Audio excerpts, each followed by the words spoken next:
তো আজকে দিনটা এইভাবেই শুরু হলো। তো দেখো অনেকটা সকালবেলা ঘুম থেকে উঠেছিলাম, তারপরে আবার ঘুমিয়ে পড়েছিলাম। তো চলো কি কারণ পুরো ব্লগটা দেখতে থাকো, ছোট্ট একটা ব্লগ। তো দেখো সকালবেলা উঠে মা এই যে আলপনা দিয়েছে। তো আজকে তো বাস্তু পুজো, পৌষ সংক্রান্তি। তো এই যে চালের গুঁড়ো দিয়ে মা আলপনা দিয়েছে। আর আমাদের বাড়ির উঠানটা যেহেতু শান হয়ে গেছে, যার কারণে দেখো এগুলো ফোটেনি কিন্তু, আর অল্প একটু জায়গায় তাই দিয়েছে মা। তো এই মানে নিয়মটা কাদের কাদের মধ্যে আছে অবশ্যই কিন্তু কমেন্ট করে জানিও। তো আজকে যেহেতু পৌষ পার্বণ, মা কিন্তু সকালবেলা উঠে পিঠে বানিয়েছে।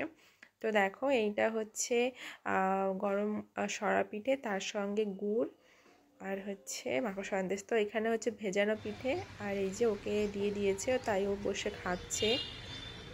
আর শীতের সকালবেলায় মানে রোদে বসে পিঠে খাওয়ার মজাটাই কিন্তু আলাদা, তাই না? আর ঠিক শীতকালেই এই আনন্দটা পাওয়া যায়। আর আজকে তো মেইনলি পৌষ পার্বণ। তো দেখো শীতের সকালে এখন বসে পিঠে খাচ্ছি। আজকে তো পৌষ পার্বণ, কাদের কাদের বাড়িতে পিঠে বানানো হয়েছে বলো। আর সবাই চলে আসো, নিমন্ত্রণ আমাদের বাড়িতে। ভেজানো পিঠে কালকে বানিয়েছিল রাতে, দারুণ হয়েছে।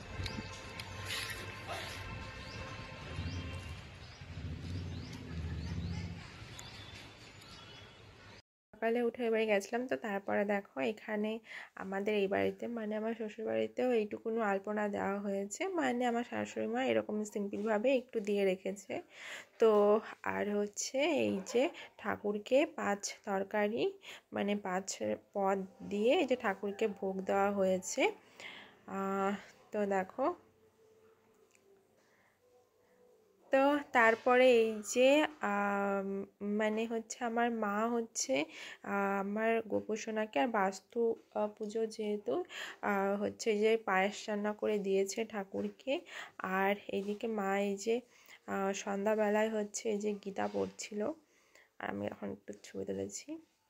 তো চলো আজকে রাতের মেনুতে দেখো কি রয়েছে। আজকে স্পেশাল খিচুড়ি।